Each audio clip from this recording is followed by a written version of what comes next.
Sie hören Sport und Musik. Das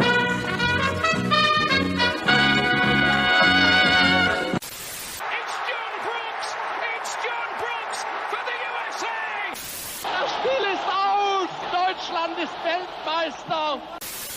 In a world where fans fight over whether to call it football, or soccer, two German men defy the odds and call it Fußball. Bringing you inside the German-American football experience. And now, here are your hosts, the Schnitzel Boys. Hello! Hi! Good evening. Good evening. Here we are. The Schnitzel Boys, brought to you by Topo Chico Grapefruit. I love not Topo actually Chico. Not actually a sponsor, but so good. It should be. We need to start getting some sponsors. If we had to pick one sponsor, One The sponsor? the most German American soccer sponsor, what brand would that be? Oh, the curry sauce brand. Hell yeah. The Schnitzel Boys, brought to you by Hela curry sauce. Yeah, Topo Chico, not particularly German in any way, but delicious. Well, seltzer water is a very German thing. And Topo That Chico. is true. That is true, and especially the sort of mineral kind. I'm sorry we're late, and it's my fault because I just. What did you do, Bjorn? Tell all the kids in the audience what you do when you're in your free time. I participated in an athletic event. There was a 5K race put on by the New York Roadrunners Club in Prospect Park, Brooklyn, that I participated in, and it was delayed. It was supposed to start at 6:45, but there was, I guess, a truck on the course or some kind of vehicle that they had. It was the Prospect Park Loop. Oh, okay. But I'm not sure what happened, but they kept telling us to be patient while they try to get rid of this vehicle that we, I guess, couldn't run past. I don't know. But Prospect Park is where all the horse cops train. There's like an area in the front where the horses and the cops are like training and ready before they take them to Central Park. Maybe a bunch of horses were in the way, would be my theory. A bunch of horse cops. I didn't see any horses, but anyway, so it started a half an hour late, and I just started doing these races again, so I'm very far in the back, so it takes me like 20 minutes to even start. Like the person who won the race was done before I even crossed the starting line. So how many people were participating? It's a lot of people. They get a lot of people for these. I don't know. I can't tell you, but maybe like 3,000 people. I don't know. I'm just guessing. That's a lot. It's a lot of people. So there's a lot of like, they have you in corrals and the slower you are, the further back you are. And so I was pretty far back. So, but then I was pretty happy. I did it in 30 minutes and 40 seconds, which was a little faster than I thought it might happen. No, that's very cool. And 5K is 5 kilometers. Was that 2.5 miles? That's 3.1 miles. Yeah. So you ran 3 miles? Very cool.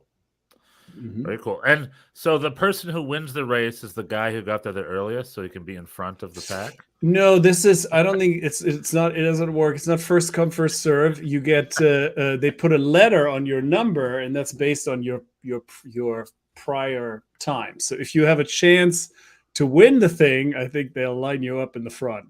Because, when it comes to running, it's not like all of a sudden, in soccer, there's upsets. You could the third division team. Panama could beat the United States. Panama beats the United States. The third division team beats Man City in the cup.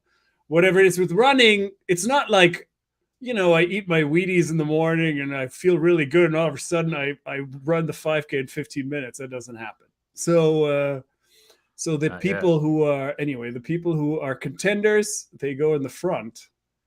And everybody else, when they measure your time, obviously they only start counting when you cross the starting line. So, nice. How do they? Is there machines for that? Do you have to wear a little paw? How do they know? No, they used to have they used to have chips. Now Right. they just have the number that they give you has a little strip in it, and that reads the time. Yeah. Oh, cool. I mean, there's no ID check. I could give somebody else my number, I guess. But what would be the point of that? I could pretend to be faster. So you're essentially swiping yourself like a credit card machine. It's like, boom. Well, they have these. You don't have to swipe. There's these mats, these like that kind of read you just run over a line and it reads your thing. Yeah, contactless Apple payment. Okay, I'm gonna stick to this credit card analogy. Okay. No matter what. All right. One of my favorite stories is the lady who cheated the New York Marathon, or was it the Boston Marathon? I think it was the New York Marathon. What happened? That story. The story is she was like a Cuban American lady, and she did it before. She like, for whatever reason, she just always cheated marathons. Oh, she would take a shortcut, or she'd take the subway. Yeah, and she'd be full joggers gear with a number on the subway. But it was either New York or the Boston one. This was like in the late 80s, early 90s. Maybe my time's a little wrong, but she did it too well one year, and she won by a landslide. She was and she should not have done that. So she was like running across the finish line, pretending to be tired. And they're like, hey, we got one. And they interviewed her. And they're like, oh, my God, you won the New York Marathon. Thank you, David Riccio. Rosie Ruiz. Rosie Ruiz was her name. Go on YouTube, look up Rosie Ruiz. And then she's pretending to huffing and puffing. And the lady asked her, you're a runner, Bjorn. Maybe you know the word. Is like, how many reps or rotations did you do to get ready for this? They asked her some very runners training-based questions, stuff that I wouldn't know. And she's like, I don't know what that is. The first response, and the lady who interviewed her looked at the camera like, well, okay, like they immediately know she was cheating right then and there, and then everyone's just like, okay, this lady won the race by a country mile, and she doesn't know much about running, and she's not sweating. That's funny. But she later went on TV to defend herself and said she wasn't cheating. Like she would never, to this day, she's never admitted to cheating that race. Oh no! Okay. So so there's a psychology aspect to it all. Oh. But had yourself on YouTube. Look up Rosie Ruiz. The only time I had an experience like that was when I had, after a long. This is many years ago, but after I used to do this more frequently, and then once my daughter was born, actually I ran the New York City Marathon like 3 or 4 days before my daughter was born. And since then I have run very little, but back in those days and then afterwards, after she was born, I sort of attempted the Brooklyn half with very little training. And it's like the Brooklyn half is like you do a loop of Prospect Park and then you go to Coney Island. And like 3 miles in, I was like, I got nothing. Like, there's no way I'm doing this. So I was like, this was a stupid idea.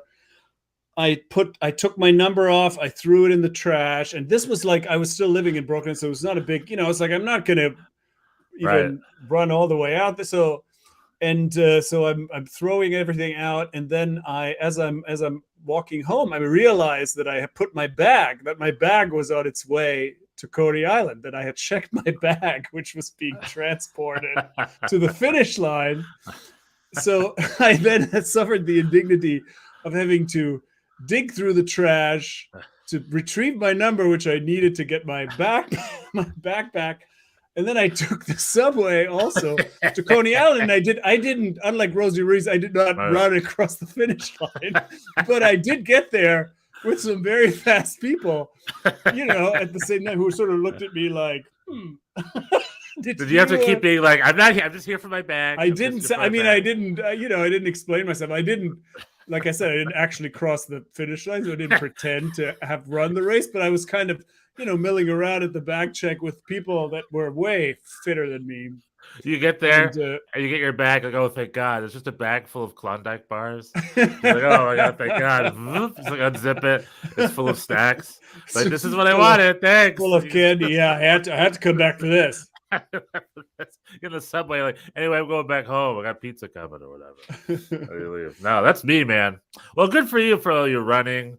Hans Wolf says I only used to jog. Trying to get back into it. Thank When you. Thank you for your respect, Hans. I appreciate it. At my fittest when I was in middle school, just with my fittest, I would run a mile every Wednesday at school. They had us run a mile first thing in the morning every Wednesday, which is I was in Brazil at the time. I was at 4 in school. They would never have you do that. When I went to an American high school, they're like, the gym? They're like, that's not part of our curriculum. It's not part of But in Brazil, we was at the gym every day, playing soccer and running and playing softball. For whatever in Germany, you'd have every year you'd have the Dreikampf, and later it was a Vierkampf, where you had to do 3 things. Like you had like to a triathlon, but like a custom. Well, triathlon? Except it was a sprint. Along like 100, I think 100 meter or 75, maybe when you were younger. It was a sprint, a long throw, like just a ball. Take a ball, throw it as far as you can, like this little and and the long jump and the long jump. Those were the 3 disciplines you did every year. And then as you got older, at some point there was a 4th, which was like middle distance. It was either like 800 meters or 1,000 meters. Yeah, and that was like annual, and you were like either terrible or you were, and there were 2 tiers of certificates. Like if you get a Siegerurkunde and an Ehrenurkunde, like you got a winner's certificate if you got a certain amount, losers, or no, if you were bad, you got nothing. But there were no participation trophies. This was all a point system. You got a certain time, everything translated into points, and if you got a certain number of points, you got a certain award or whatever. Very German. This is a very German. I know, total German. Turniersport, Kraft. Young men need to run. Anyway, speaking of participation trophies, should Inter Miami win a participation trophy at the end of the season? Do you think they should win a little something? Should it be a participation trophy? Well, the participation in MLS, there's a participation trophy for everyone in the sense that you keep getting to participate. You don't. Congratulations, you're not relegated. True, but Inter Miami might be the first MLS team. You got Bing Bong going over there. They're the first MLS team. No, it could be emergency. Maybe it's like you forgot your bag at Prospect Park. No, I didn't. I did not. Inter Miami might be the first team in MLS history to sell out their stadium for a non-gaming event. Did you see? Like they packed that stadium, and it was just an unveiling. It was just like, for hey, everybody, Messi. For everybody to witness Thiago Messi nutmeg his dad. Did you see that video? That was just the greatest thing. Oh, it's like Messi is walking towards the fans, waving with both hands, and his son uses this moment of inattentiveness to nutmeg his dad, which is such a kid thing to do. My son does this to me all the time. I'm like making dinner, and he comes like sort of sidles up with the ball, and then if I don't pay attention, I get megged. He celebrates like and so did Messi's kid. It's like, you may be the coolest person, the greatest soccer player of all time. Billions watch your arrival in Miami. To your kids, you're just some asshole to make right. You're just some guy. 100%. 100%. Hey, they need to be grounded. They need to be grounded. So Inter Miami now has Thiago Messi, Romeo Beckham, and little Neville. I forgot the Phil Neville's kid. Neville Jr.? Neville Jr. Neville cubed. It's Harvey, right? His name's Harvey? Maybe. I don't know. I try not to follow children's too closely that I don't know. That's a policy. I should not know a lot about strangers' kids. That's a policy I have. Yeah, I think that's fair. But yeah, something like that. But yeah, that was a lot of fun. Did you see a Big Bunny was there? Whatever, Bad Bunny or something? I did not watch it. The only thing I saw was highlights. The what is there to watch? What is there to watch? 3.5 billion people tuned in for what? Like he's just hanging. Wait a minute. Great. Where are you getting? That's new. 3.5 billion people? I read that number on Twitter. It seems unlikely. That's half the world's population. No. Unless 3.5 million is what I'm thinking. Million. No. This was a big number. Worldwide, yeah, no, it seemed outlandish, but that's what I read somewhere. And on Twitter, you only this everything is true. I think it's true, especially Apple TV numbers, which notoriously we still have not seen. So I don't know. Maybe it was a joke. I don't know. The World Cup final gets 3.5 billion views, like once every 4 years. It can't be Messi's true. Now that can't be the same rating. I'm maybe either misrepresenting that number or it was an outright lie. If true, that's insane, and I love it. I'm just reading. He says Messi just by himself has created MLS 4.0 and MLS 3.0 was skipped. He's taking us up 2 levels. Now, what I will say with the 0.0, I thought we were already in 3 or 4.0. We should dedicate a podcast to try to boil down the 0.0s. I think it's been done. This is definitely the next. You're in a better position to do that than I am. I'm definitely at least a 2 or 2.0, 2.5, 2 or 2.5 bandwagoner. I think we're in the 3.0, 3.5, 4.0 era now, and Messi's the next one. Messi might be 4.0. Messi might be 5 if we're skipping one. If 5.0. Hans is right and we're skipping one, we're at MLS 5.0. 100%. And then the World Cup is going to blow. We're going to get to 11. It's going to be 11.0. 11.0. Yeah, like on the Spinal Tap. The Spinal Tap. Yeah, the World Cup is gonna get it to 11. Up to 11, baby. So yeah, we got Inter Miami. We got the dawn of Messi. We got photos of him all over Publix, which is funny to me. Kroger. No, Publix. Publix, because he's in Florida. Oh, you're right. I'm a Florida man as well. Publix is part of the Florida DNA. Him walking around the Publix with shorts and flip-flops was so Floridian. Thumbs up. I loved it. I loved so much about it. Now, granted, it was, I think, at least coordinated, if not staged, because Publix is a sponsor of Inter Miami. So I don't think he just randomly walked into a Publix. I'm sure it was pre-agreed to. I could be wrong, but I think that was like a coordinated event or semi-coordinated event. Maybe I'm being cynical. I mean, it's just a grocery. He just has a grocery cart full of Honey Nut Cheerios. But what's funny about that is apparently Publix, like the video surfaced that I missed that Bolsonaro, the Brazilian Donald Trump, the Brazilian president who was exiled from his country, very shortly thereafter was just seen wandering around at a Publix in Florida. And the video of that surfaced, and it's video of a man who doesn't know how to shop at a grocery store. It's like a guy, he's dressed like a khakis and a polo, very non-suspect, just wandering around with no items, no cart, no basket, which is already a weird flag. If you're in a grocery store, you should have a basket at least. And he has his hands in his pockets, and he wanders into the checkout line with no items. It's like, what the heck is he checking out? And then he turns around and he just keeps wandering around. Like he's just looking at the store. So I don't know if it was, again, also like an event or if he doesn't know how to grocery shop. But I just think it's funny that if you're in Florida and you're in Publix, keep an eye out. There could be a Latin American dignitary or a world famous athlete. This was like when Dr. Oz had that commercial at crudité. I don't know what you're talking about. There was when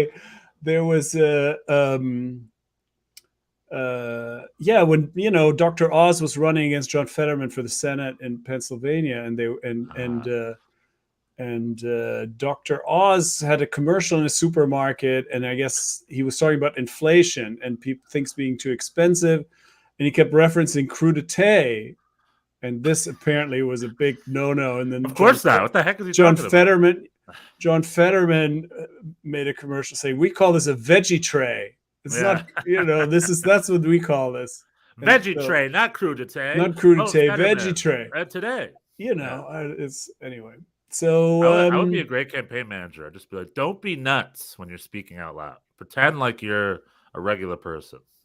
There's this great scene in 30 Rock where Jack Donaghy pretends to know what it's like to shop at a grocery store. So he's like, let me explain this to you in a term you understand. You're at the grocery store. You talk to the grocery concierge. You say, do I want the $50 bottle of ketchup or the $100 bottle of ketchup?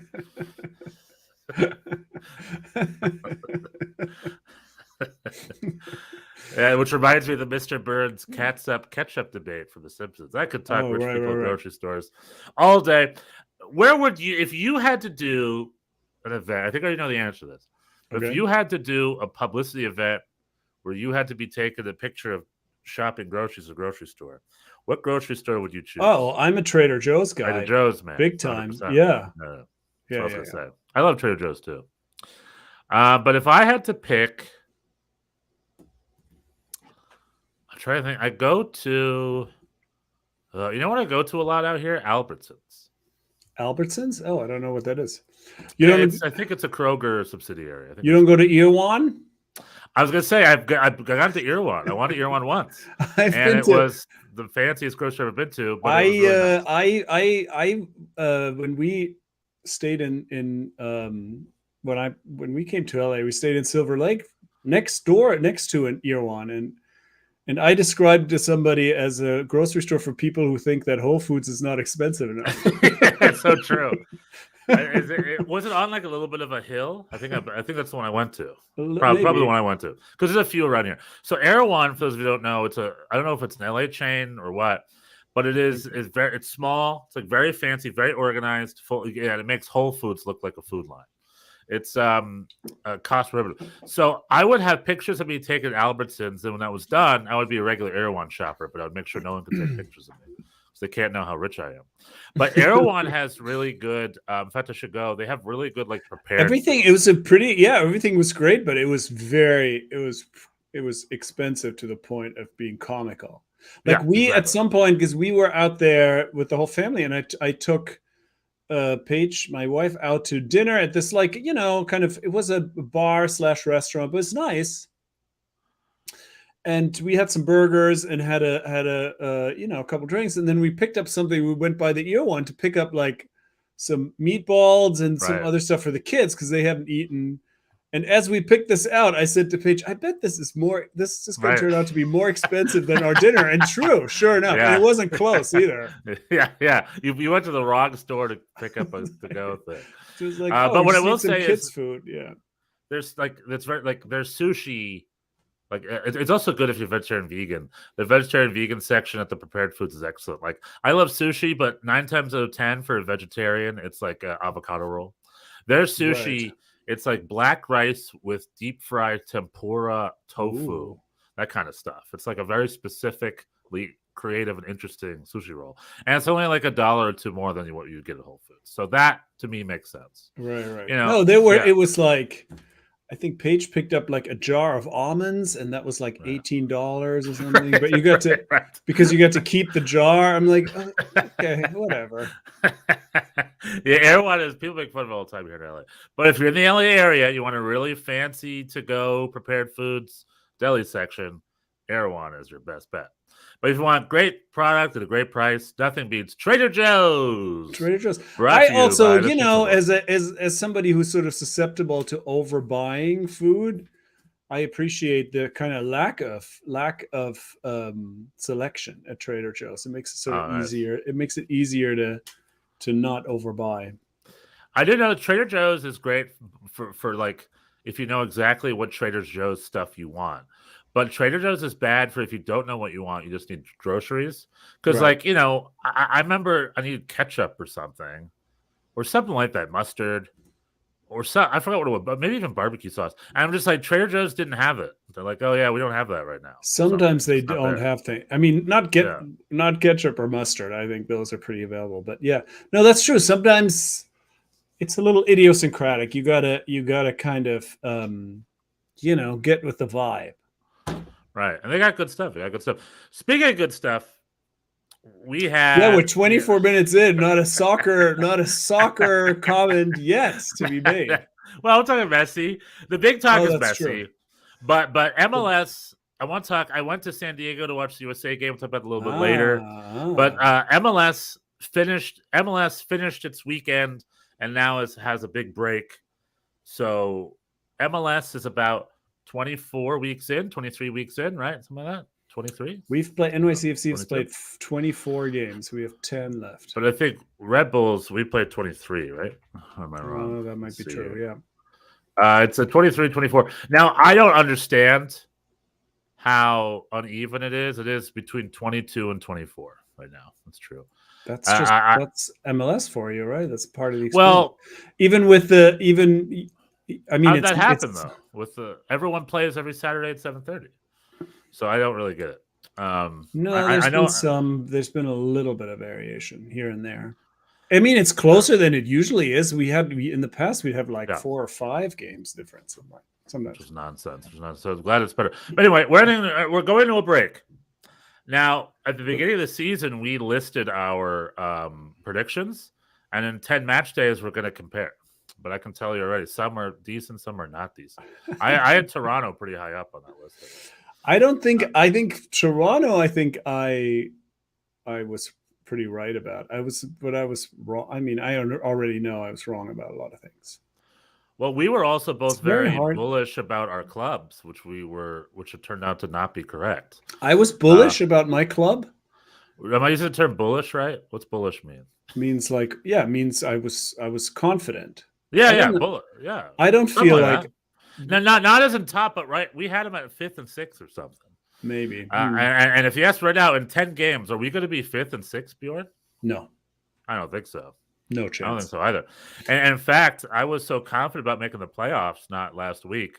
My confidence in that is starting to wane, you know. Oh, I definitely, when it comes to the blue team, I don't think.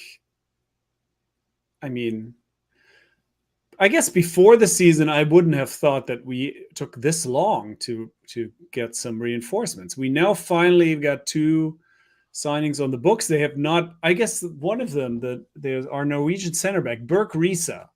He has arrived. He was seen in the lounge in the wherever he was, in the box in Philly. The Algerian Moussef Bakar. Oh yeah, I texted you this. This is a typical signing that really pees me off. This young player, but sorry. So you have this young Algerian, what pees you off player? It? Tell me. Well, he's a young. They signed him as a young DP, right? I don't know. Did they? Part of the U22 and MLS initiative, which means it's getting. But paid that's different from a DP. That's a young. Those are different spots, no? The under 22. I look at as far as I know, they're allowed to get paid high salary figures. Doesn't count against the cap because they need to entice them to come that's here. Not. I don't. Well, anyway. All right. Then maybe doesn't. If he's cheap, then that's fine. But if they're paying money for this guy, then it pisses me off. Because he's exactly the type of player that MLS signs all the time, exactly the type of player that MLS way overvalues all the time, and then he's going to be a freaking bust here in the league. And then some young American that they have to put time to develop isn't getting any minutes because they brought in this Algerian stranger because he's Algerian. And I ask you, what has the Algerian soccer program ever done in the history of this entire sport compared to what we've done? It's a little bit of a overvaluing a foreign talent. Mm-hmm. What I'm saying, they have Romanian second division dudes who get paid millions of dollars. So again, if he's brought in a budget, then I will bite my tongue. I don't think he's a DP. I don't think he's a DP. No, he's not a DP player. I don't think he's a high. We'll find out when the figures get released. But I don't know. He's not a millions of dollars kind of guy. Well, I think he's of the 2 strikers that were rumored to come our way. He was the cheaper lower level one. No, he's not a big money. But I mean, we got Gabe. Gabe Siegel got a look, and he's not it. I don't know that I agree with this idea that we're like still. I think that used to be the case.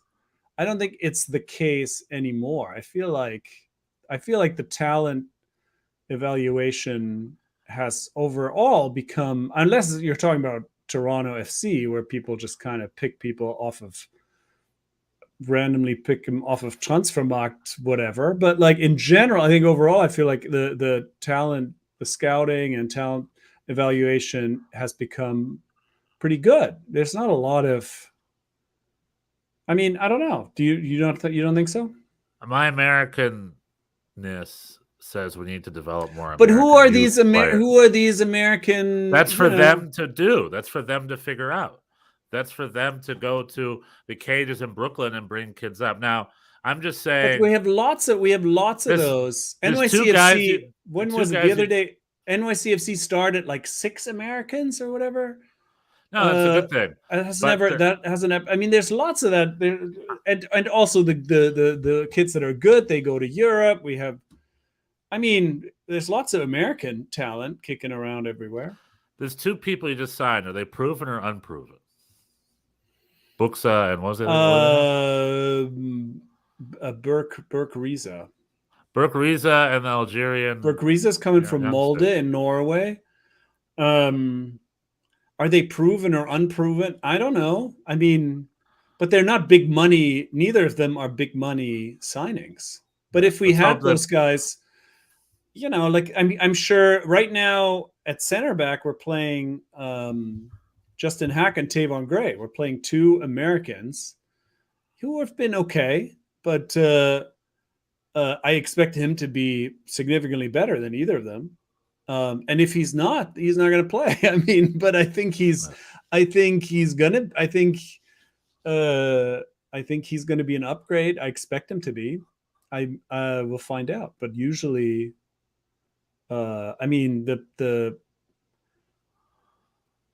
CFG scouting has been decent. They don't sign a lot of flops. I mean, every once in a while. Talis Magno is the big question mark right now. We can talk about him, but I don't know. I don't think I agree with you. It's not like this is coming at the expense of.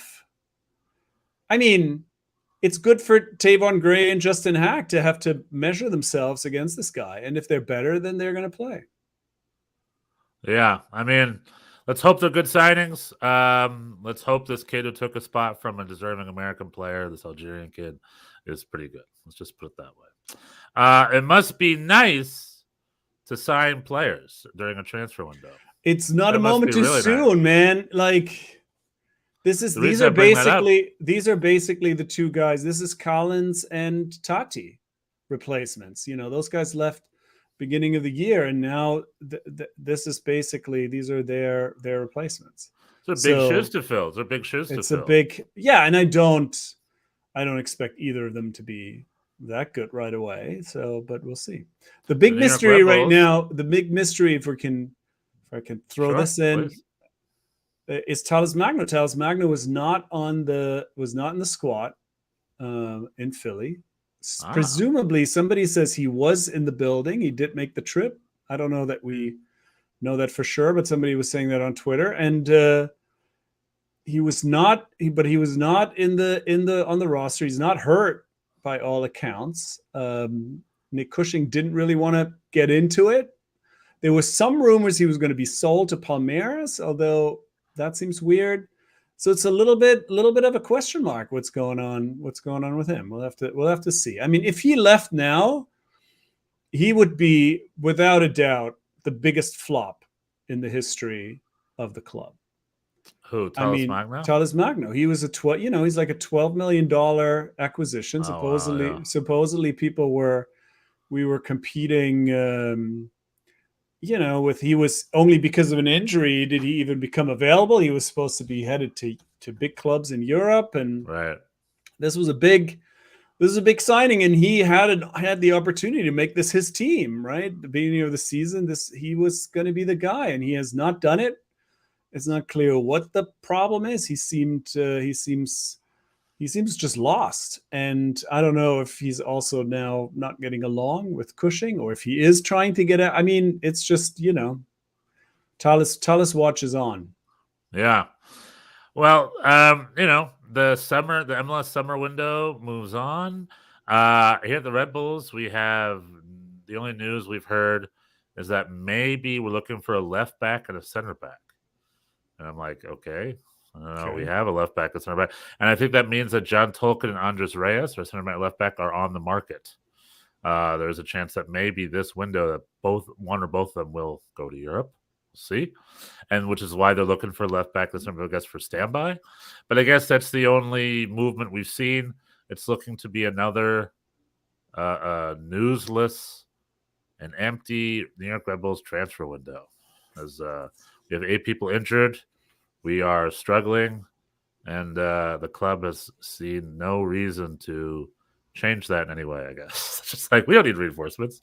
We're perfectly fine signing day contracts for our USL 2 players for every one of our games. So that Red Bull nonsense continues as they keep proving that we are essentially just a youth team operating in a senior league. We had a rough game over the weekend against Real Salt Lake. Now, Real Salt Lake's a good team. They're 4th in the West. It's in Salt Lake, so more power to them. But by my calculations, we need 5 more wins to make the playoffs, at least. And I think we only have, we have 12 games left. Yeah. So we have to get 15 11, right? games, If you're at 23. No, I think I'm at 22. Where am I? I'm you at said 23 before, yeah. No, you're right. Yeah, you're at 24. We're 23. So we have 11 games left, and we need to win 5 of them, which is half. We have to win half of our remaining games, pretty much. You are at 26 points? Yeah, so that puts us. I looked it up. That's tight. 41 is not. I know 41 makes a playoff spot. It's made a playoff spot the last 5 or 6 seasons, I think. Oh, okay. I looked it up. Well, but this. But so 41, 42 points. That's the playoff. I mean, but the teams that are in the. I did this math too. I mean, it's not math; it's speculation. But I mean, the teams in the playoffs but now are around like 30 points, right? So they have 10 more games, so they should get to 42, 43 for sure. I mean, I think you're going to need you're probably going to need 42, 43 points, something like that. There's another and so in our case, that's like 16, that's 17 points out of 10 games. It's not impossible, but it's you have to win half. More than you have to win half your games and get a cup. Yeah, can't drop a lot of. I mean, more interesting is the Inter Miami situation. That's what I'm saying. There's a huge aspect to the East because they're on 16 and they have I guess they're on 22, right? So they have 12 games left. Yeah, but there's a good chance they're going to get 36 points. Not a good chance. There is a chance that they're going to get 36 points. Let's pretend. Though I don't believe it. But let's pretend that Sergio Busquets and Messi and Tata they'll have to average more than 2 points a game, which is not easy to do in MLS. I know, but I'm saying is we don't know. We've never seen this before, so there's a chance that they're going to win every one of their 12 games. Maybe. Let's pretend that weirder stuff has happened. And if that happens, then they get a playoff spot. Then they will make the playoffs. Yeah, and then our chances go down. So it is to the wire. It's not looking good for us because the way I feel with New York Red Bulls, I don't know if you feel the same. It's like 2 steps forward, 1 step backward. Like the minute I feel we can finally figure it out, all of a sudden next game it's like, oh yeah, we're still only a 50-50 team. And we spent so much time screwing up the beginning of our season. Like we started the season with 5 or 6 losses. That we can't fix that. So right now we're playing at a better level, but we need to be playing at this level from the beginning of the season, not from where we've been playing it. So we are going to gather points, but I don't know if we're going to be able to gather enough points. Like to sit there and say we're going to win half of our next games, we haven't done that yet. So in fact, we're winless every time we play in our yellow kit. We've never won a soccer game in a yellow kit, yet they keep wearing it. And I tell them, stop wearing it. Put red on. You're the Red Bulls. Put red on. Those are the only points we've gotten this season wearing red. So put red on for the rest of the season, whatever it takes. I don't know. It's to the wire for us. It's going to be end. It's the same. It's the same for us. If these new guys, they got to hit the ground running. If they're going to be fantastic, then maybe. But yeah, at this point, I don't think we're. I mean, it's just rare. It's rare for teams to get these like late runs. Usually, at this point, you are what your record says you are. It sounds like Hans Wolf is telling us in the. I've been trying to crack this for a while. I think this is he saying he picked up Brighton Hove Albion because they're coming to town. I'm going to that game. They're playing a friendly. Against Newcastle, I believe, against Newcastle at Red Bull Arena on Friday, maybe, or is it? Yeah, next but what's week? up with the Flughafen? Hoyte, or maybe are you the bus driver? He picked them up at the airport. Kotak, heute earlier, ich have Crest mit weißer Siegel. Yeah. A crest with a white seagull over at the airport. I picked them up over the airport. BHH. But why is this not safe? Why is it not safe for work? Hans Wolf is speaking in riddles to us. Riddles to us. We are not that smart. We're not great at riddles. I'll say that right now. We're not that smart. Speak for yourself, Stefan. True, you solve it. 125th year for Athletic Bilbao tomorrow. Very cool. A good old European club. Tomorrow, that's almost as old as Inter Miami. Athletic Bilbao almost has the same tradition of Inter Miami. Did you see Sergio Busquets speak English? Blew everyone away. Well done, Sergio Busquets. Oh, I didn't know. Good. I just saw that in the announcement that the MLS Twitter account had the wrong player. They had the wrong player. Right. Had a picture of they were announcing Busquets. Hans Wolf has an NDA. Okay, so we're not gonna get into it more. I'm gonna pretend that he picked up because we do know he coordinates buses, right? He coordinated a bus to. He's coordinating bus to. I bought my tickets, by the way. I bought tickets for that game. Nice. It's gonna be amazing. Germany's gonna lose, dude. Doesn't matter, but it'll still be fun. And then, so maybe he coordinated the transportation of Brighton Hove Albion to the JFK Inn, that hotel. We're right not past gonna. We are the worst hotel in the world. We're not going to speculate. We don't want to get anyone in trouble. But I think he coordinated for them to stay at the JFK Inn, a notoriously terrible hotel over by JFK, for them to spend the night. Gave him a couple of coupons for some empanadas down the street, and then that's where they're gonna stay because they gotta save money. Anywho, they don't have to save money. They're a Prem club. Premier Even League. the championship, they're at the freaking Super Waldorf store. It's the Super League. They have all kinds of money. Yeah, the minute they're interested in a player, AC Milan and Bayern Munich and PSG are just like, well, we can't get that guy anymore. Brighton wants him, so we're SOL. Okay, I went. Talk about San Diego, baby. To San Diego on Wednesday. Did a little day trip down there to watch the USA Panama game, and I went to Snapdragon Stadium, and I had a really great time. Snapdragon Stadium. How could you have a very great? How could you have had a very great time? They lost that game in penalties. That's true. In sudden death penalties, and extra penalties. Yeah. Lost that game. Now the game itself was The U.S. played slow, and I had a good seat. I was sitting kind of in the fan section, and the guy behind me the entire 90 minutes plus kept yelling, "Do a high press! High press! Dude, get the goalkeeper to the goalkeeper!" He was just yelling it nonstop. And I didn't say anything because I'm a polite man, but I wanted to be like, that's not the strategy they're playing. So stop yelling it over them. It's like not to do that. So stop yelling. And he's just explaining to his guys, they're not doing they're supposed to high press. The whole game is about how it's not a high press. It's like the reason it's not a high press is because they don't play a high press, moron. God, I was about to. That was not a good. It's like when you're at a kids game. They're like, put it in the mixer. Put it in. The parents are. That's like the. Just he did yell that, by the way. Put it in the mixer. He 100% yelled that, by the way. I don't know. So that was a little annoying. But Snapdragon Stadium is why I was there, and I want to talk about it because I was there for the game. But Snapdragon Stadium was essentially built. It's like the San Diego State football stadium, so it's there. It's also the stadium for the San Diego Wave, the women's team, and the stadium for the San Diego Loyal and upcoming San Diego MLS team. So it's like the stadium, but it's a 35,000 seater stadium. And the reason I like that is because remember how I described how LA Galaxy Stadium, which was one of the first ones built, is still the highest capacity soccer-specific stadium we have at MLS. Mm-hmm. And for whatever reason, teams don't build 35,000 seater stadiums. It's either you're in a 70,000 seater or a 20,000 seater. It's one or the other. I love the fact that San Diego is like, you know what? We're going to split the difference, 35,000 seats. It's amazing. It was a full house. great atmosphere and the environment.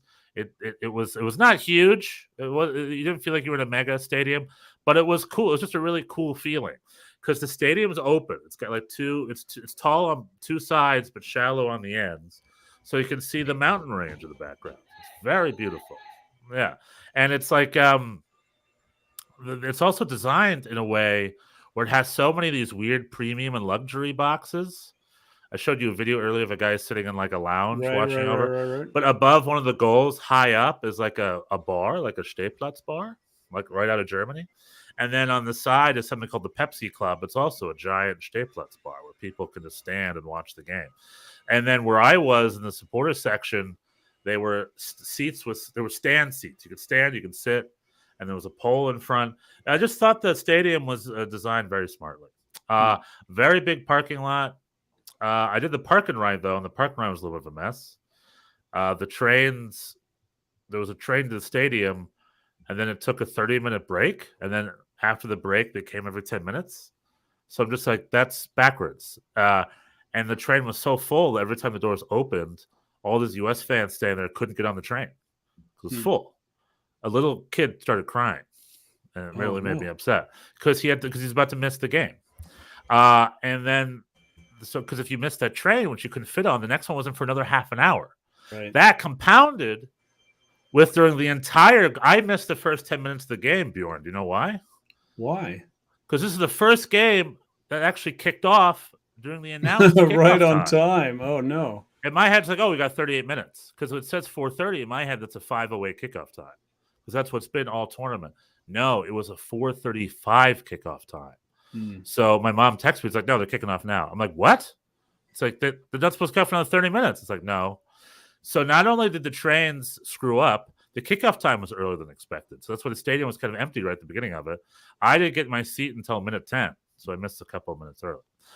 But, when the game was over, everyone left, and the players were just standing there upset. I started clapping like this by myself. And then Matt Miazga looked over at me. And then I kept clapping. Matt Miazga, your old boy. My old buddy. And finally, after about a good solid minute or two, people started joining in with me and clapping. And then the U.S. team came over to us and started clapping back at us. So I would like to take credit for that. Take credit for building bridges and... I'll tell them a good job. It's the USC team. BJ has never lost in regulation. His 2 games he lost were in like double overtime or whatever. So faint praise. So amazing praise. It is what it is. Should we have won? Sure. Panama were 100% stick to the counter, but they did it. And the 20 Panamanian fans were there afterwards on Panamanian television, singing and dancing, having a good time. Well, the team was a little tired, right? The overtime against Canada, you could feel they were a little pooped. Well, but then what did all the U.S. players do this weekend? They played for the MLS club. James Sands played for NYCFC. I know. I felt bad. I was like, come on. He played like 2 overtime games. We have to bring him on. I mean, he came off the bench. He played for a half an hour. But I was like, give the kid a break. Corey Burke and really, John are we that desperate? There was big talk about James Sands at this tournament. I looked at him very closely during this game, and I had still very mixed feelings about James Sands. I think people are praising him, and he did a move that was really good. I liked it. But then he did a bunch of moves that were really bad, and I didn't like it. We lost turnover and led him to counterattack. He did some things good. He did some things bad, you mean? Yeah, but I don't understand what all the praise is about. I'm just like, this guy is very much the the 3rd string, 4th string, 5th string. He should be Tyler Adams' backup. No. Who is better than him in that position? I mean, I personally think Kellen Acosta is much better than this position. I don't know why he didn't play. Kellen Acosta's not a 6; he's an 8. Yeah, but I don't know why he didn't play. Kellen Acosta is Tyler Adams' best replacement on the national team. I disagree. Okay. I would through performance, when he's on, he's also pretty hit or miss, but when he's on, he's on. And then we haven't seen I think of Kellen Acosta as a player a little further up. Jimmy Sands is not like, he's not going to dazzle you. He doesn't dribble the ball, but he didn't. I yelled, "Oh, what? Jimmy," twice. I yelled Jimmy twice. I'm like, oh, he fucked up, and he caused a turnover. I was not happy with Jimmy Sands. All right. So it's definitely not going to dazzle you. No, I'm not against Jimmy Sands. I think it's fine, but people are praising him, and I'm like, did they see a different player? I was looking very closely, and I saw dude running around relatively effective. Perhaps you're wrong about him. Perhaps I am. David Riccio wants to know if I got my tickets through the DFB. I didn't find any info on the DFB website. I don't think they're selling them yet through there. I got them just on StubHub. It was a reasonable deal, and I just got antsy. I was like, I need to close this deal, so I did. Yeah, StubHub. I think I got my tickets on StubHub. StubHub is a good place. It's probably my favorite of all the resellers. I think. Who knows? I don't know. What are you have a little? I don't know. Is it me or is it you have a little audio? We have a little connection issue. Maybe is that me or you? Maybe it's me. Can you hear me right now? Yeah, hello? But you're breaking up a little bit. I don't know. Tell us in the chat if it's me or if you hear this too. Yeah. If in the chat, let me know. We can end it soon. Now, what are the odds you'll be surrounded by German fans versus U.S. fans? Do you think at the game? I looked where the American Outlaws were, and I got tickets on the opposite side. So I'm hoping I'm going to be with the Germans. Smart, very smart, very smart. There's also a good chance the DP isn't going to sell tickets like a month before the game. I don't know exactly how that works, but yeah, I'm sure there's a DFB contingent that they're going to sell, but I don't know if I wasn't sure that I was going to get access to it because I have never bought tickets from them. So anyway, but now I've got them front row, opposite end. It's going to be good. I bought tickets in the front row, basically near the tunnel where the players come in and out. So if I have something to say, I would like them to hear me. Do better. No, it could be positive. I'm not like I'm not one to to overly criticize, but yeah, David also thinks that something's wrong with your audio.